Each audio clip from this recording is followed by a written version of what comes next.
Successful people are not people without problems. They have, as a rule, just as many problems and largely the same kind as everyone else. The difference is that they learn to solve their problems. Successful living is nothing more than the ability to solve successfully the problems which are as much a part of living as breathing. The degree of our success will be determined by the extent to which we can solve our problems. If you can tell me what you want, I can tell you how to get it. The problem with the great majority of individuals is not with their ability to achieve their goals in life, but rather with the failure to understand two factors vital to successful living. The first is to make the decision as to what it is we want enough to give it most of our attention until it's been achieved, and to clearly define it. And the second is to fully understand that we have the ability to achieve this goal, or we wouldn't want it in the first place. The next vital rule to successful living is to understand that our success is won or lost by our ability to serve others. We are interdependent, and it's just as impossible to succeed without serving others as it would be to live in our modern world without others serving us. Our rewards in life will and must always be in exact proportion to our service. It is the misunderstanding of this single law which, in my mind, is responsible for fully 90% of the frustration and discontent we see around us. Now, a lot of people don't like this law, if they're even aware of it, but not liking a law does nothing to change it. The basic laws of nature and economics are unchanging. If we're out of step with them, we are, as Thomas Huxley put it, checkmated, without haste, but without remorse. But to those who know and work with the laws, he said, they are paid with the overflowing sort of generosity with which the strong delight in strength. If a person doesn't like his income, all he has to do is take a good long look at his service. Look where you will find this law in undeviating operation. Our rewards will always be in exact proportion to our service. This is the law, then, that lies as the supporting structure of economics and personal well-being, so fix it in your mind. All attempts to sidestep or in any way avoid this law will result in frustration and failure. So this brings up the question, if what I want is more than I now have, how can I increase my service in order to earn it? Well, whom do we serve? We serve people. So let's take a moment to try to understand people. The more we understand them, the better we can serve them. I think of an adult human being as a grown child, doing his best to play for the first and last time on earth this game called life. The extent to which he learns the rules of this mighty game will determine his success. But right here we run into an historic and exasperating fact. People down through the centuries have, with the most amazing consistency, divided themselves into two groups. One group contains about 5% of any given population.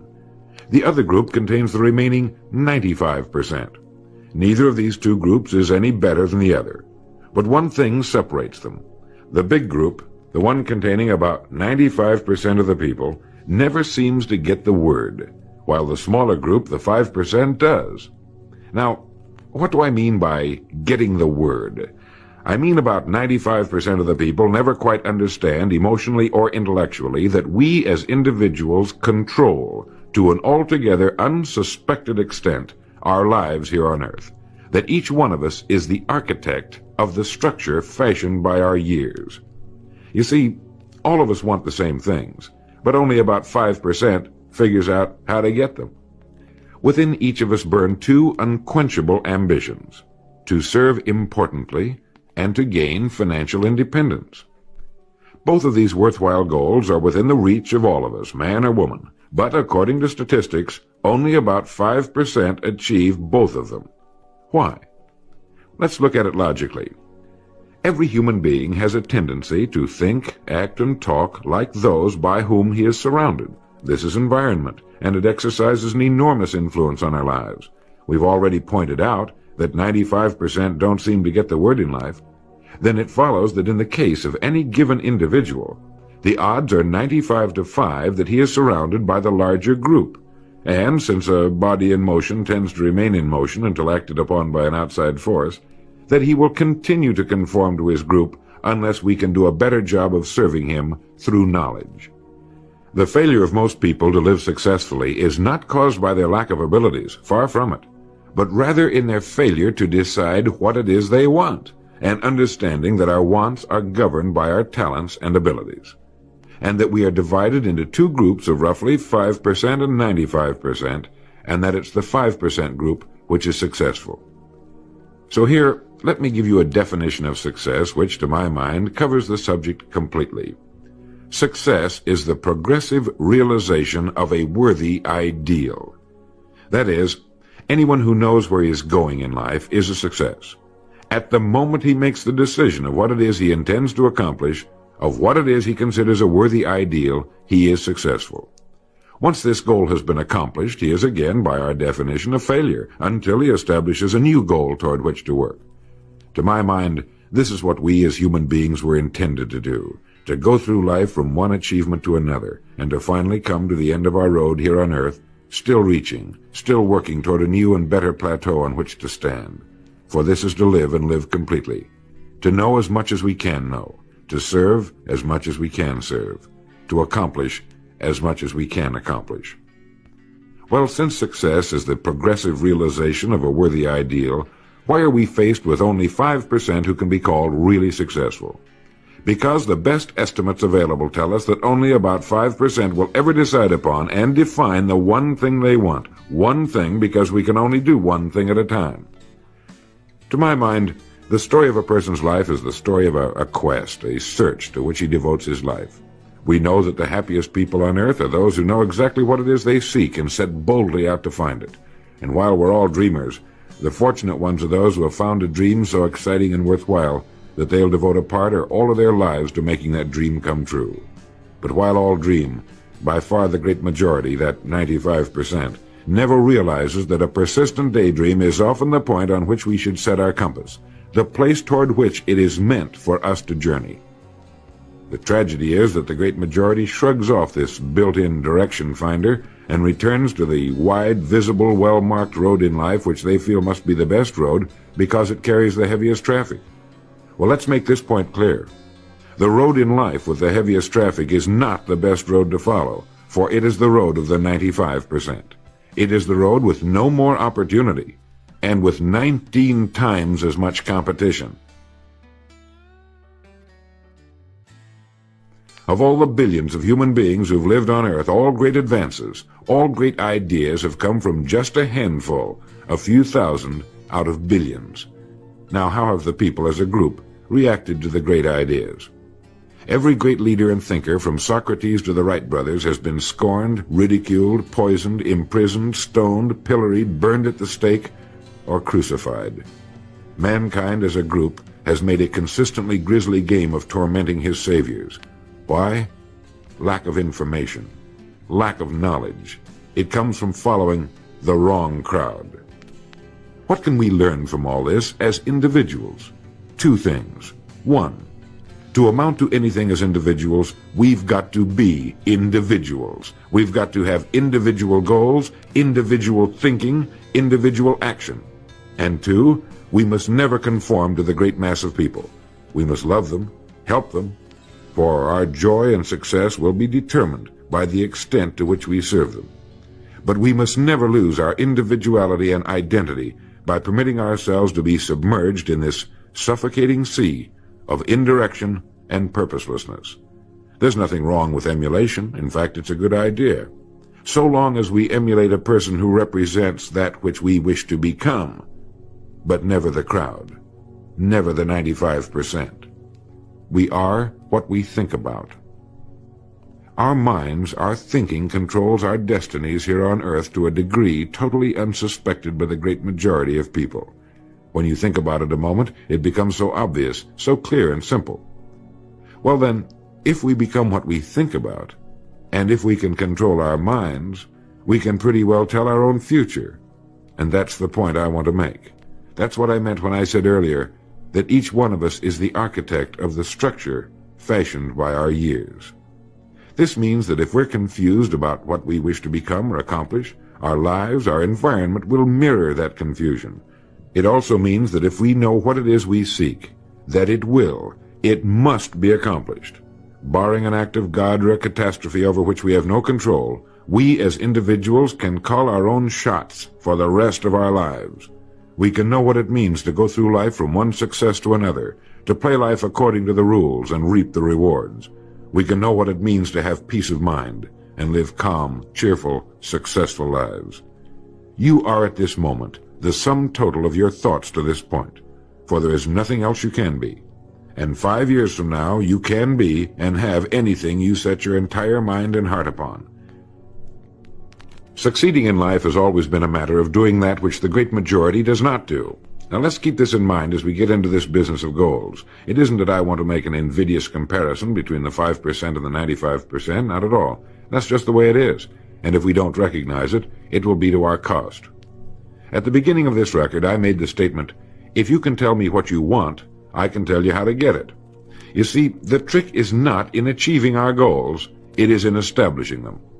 A ship would never leave a harbor if it did not have a destination. An industrial plant would never open its gates if it did not have a product or a purpose. Football would not be played without goalposts, nor would baseball without a home plate.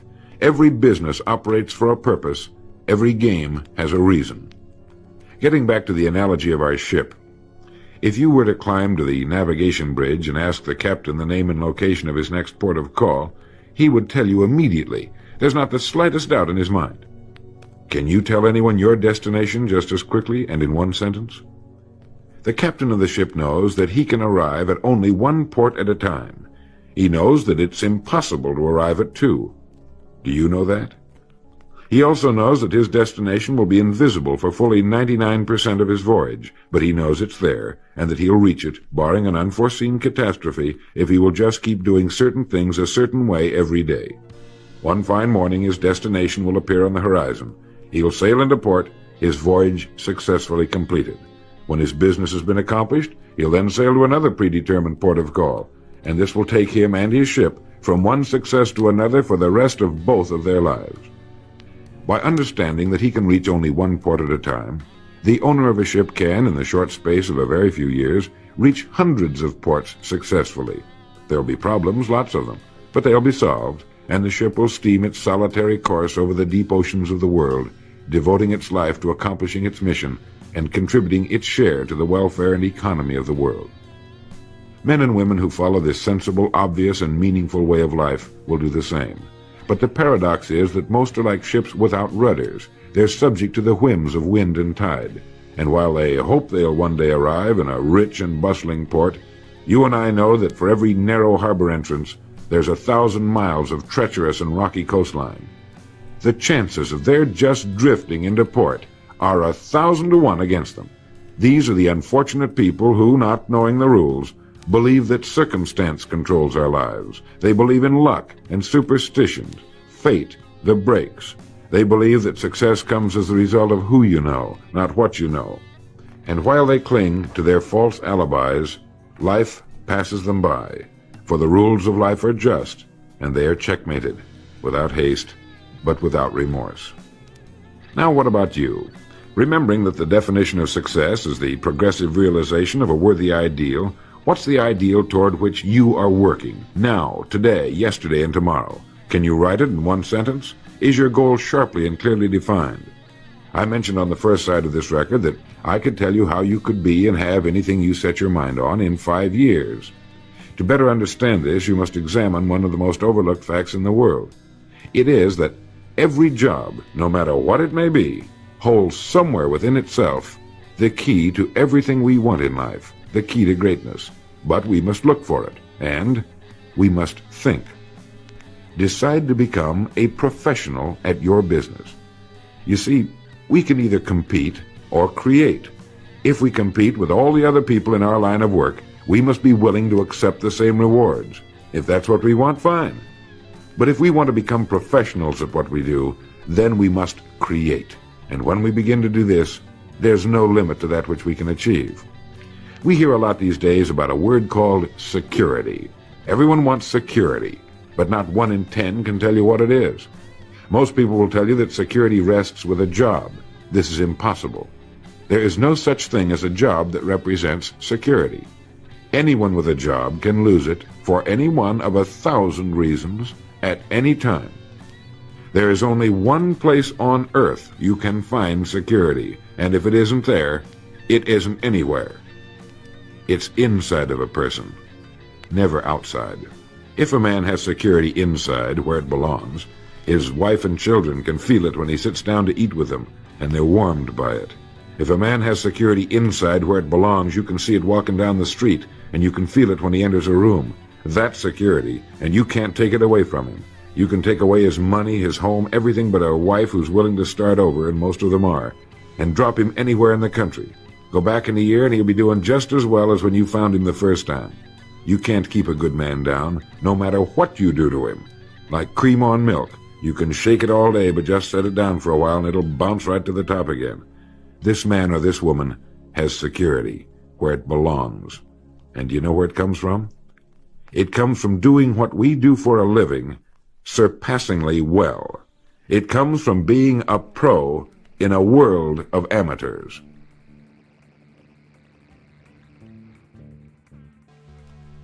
Becoming a pro isn't difficult. It comes from knowing what to do with time. It comes from knowledge, planning, and working. First, knowledge.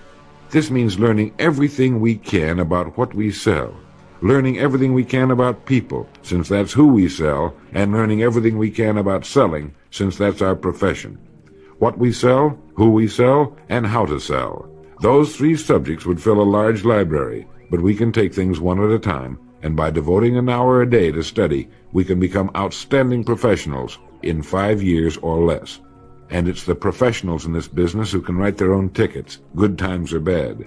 They can live where they choose, and being professionals, work when they choose. Second, planning. This means writing down the specific goal we're now working toward. It means writing in detail about the first port of call we want to reach, realizing that we can only reach one at a time. It means selecting the income we feel will represent financial independence to us. Once this has been selected, we know exactly what we must do in order to reach it. As soon as our first goal has been reached, we can set a new one. The person who does this is the person people call lucky. Good things just seem to happen to him. The so-called breaks start coming his way. But it's a result of planning and working positively that attracts the good things to us. I can't emphasize too much the importance of describing your goal in detail. If it's a beautiful new home, get the actual plans, or at least an elevation drawing of the home, and carry it with you so that you can look at it regularly. If it's a certain amount of money, write down the specific amount for the coming year to the penny, and then work your plan. Whatever your goal may be, write it down in detail. Then you're like this ship. You're on course, and you reach more successful ports in a few years than most men do in a lifetime. And third, working. Working more than the average, if we're going to achieve more than average results, is necessary, of course. But with proper planning and with knowledge, it seems easy. Moreover, to work, we need energy, and energy is inextricably linked to desire. Unless we have a desire to do a certain thing, we find ourselves without the energy. But you will never find desire without energy. Once our goal has been crystallized in our minds and we realize that we become what we think about, our doubts vanish as to whether or not we can achieve our desired ends, and with the picture of our dream in our mind, we have abundant energy. Compared with what we ought to be, we're only half awake. Our fires are damped, our drafts are checked. We're making use of only a small part of our possible mental and physical resources. Stating the thing broadly, the human individual thus lives usually far within his limits. He possesses powers of various sorts which he habitually fails to use. He energizes below his maximum, and he behaves below his optimum. And then he wrote, "Excitements, ideas, and efforts, in a word, are what carry us over the dam." He goes on in this excellent essay to point out that we have deep reservoirs of abundant energy that we habitually fail to use, and that by pushing past the first false feeling of fatigue, we will find an exhilarating second wind that will take us to our goals. This is why in studying the lives of the world's great men and women, we find they seemed to be indefatigable. Work meant nothing to them, because what they were doing, where they were going, filled their entire worlds. Frequently, people find it difficult to establish a goal toward which to work. Realizing that we cannot be successful without a goal, here's a good way to solve the problem. Get off by yourself and where you can think without being disturbed. Then write on a sheet of paper a complete description of the person you would like to be and the things, in being this person, you would have. Once this has been done, start acting the part of the person you wish to become. Carry, as often as you can, a clear mental image of the person you want to be, and begin to be that person. Soon this will become so knit with habit, it will lead you without fail to the goal you seek. You see, when you begin to do this, you're using your greatest power, your mind, and you will become what you think about. The only thing about a man that is a man is his mind. Everything else you can find in a pig or a horse. Think about that line until you know what it means. The only thing that sets us apart as human beings is our divine minds. Everything that means anything to us, our love of our families, our faith, our dreams, our talents and abilities, our religion, everything we know, is connected to us solely through our minds. Our minds represent our hope and our future. Yet, as a rule, it is the last place the average person will turn to for help. Your mind contains riches beyond belief, but you must prospect this rich and largely unexplored continent. And the only way it can be prospected is by systematic study and systematic thinking. Your mind is like a muscle. It will develop only to the extent that you use it, no more. By devoting an hour a day to study, you're building your mind into a powerful and creative servant. If you only do this 5 days a week, it comes to 260 hours a year. That's 1,300 hours in 5 years, or the equivalent of 162 8-hour days devoted to study and research. Believe me, if you'll do this, in 5 years you'll be one of the most accomplished professionals in your field, and you'll have the world on a string. You will virtually be able to write your own ticket. The average man works 8 hours a day, about 50 weeks a year, for 40 years. That's time enough to become great at anything. The time will pass anyway. We might as well reap the rewards. So now, let's sum up and reduce the whole thing to a workable formula, a set of rules for this game of life that cannot fail to take us to where we wish to go. The first and most important thing to remember is the rule that controls our life. We become literally what we think about. This means that we must establish a worthwhile goal toward which to work, a goal that will occupy our minds most of the time. This goal should be written out or illustrated. We should look at it and restate our purpose every morning, every night, and as many times during the day as we can. We must fully understand, emotionally as well as intellectually, that whatever it is we set our heart upon will become real in our lives. We must also remember the law that lies as the basic foundation for all economics and personal well-being as well. Our rewards will be in exact proportion to our service, and if we want to get into the top 5% of the people, we must often cut ourselves away from the effects of our environment and become individuals with individual goals, individual thinking, individual actions. We must realize that our daily work contains more opportunities than we could develop in a lifetime, and that our job contains within itself the key to greatness, the road to everything we could possibly want in life for ourselves and our families. We must realize, too, that security can be found in one place only, inside of us. If it isn't there, it isn't anywhere. And the only road to security lies in doing what we do for a living, surpassingly well. And lastly, that we must become professionals at what we do, and that becoming a pro involves knowledge, planning, and working. Knowledge of what we sell, who we sell, and selling. Planning by establishing the goal, which automatically establishes our work pattern. The great salesman is like the great golfer. It looks easy the way he does it, because it is easy the way he does it. But it took time, dedication, and work in its accomplishment. Is it worth it? You bet it is. P.G. Hamilton once wrote, "Let's be different. A strong life is like that of a ship of war, which has its own place in the fleet and can share in its strength and discipline, but can also go forth alone to the solitude of the infinite sea. We ought to belong to society, to have our place in it, and yet be capable of a complete individual existence outside of it. And remember the strangest secret, will you? You are now, and you will become, what you think about."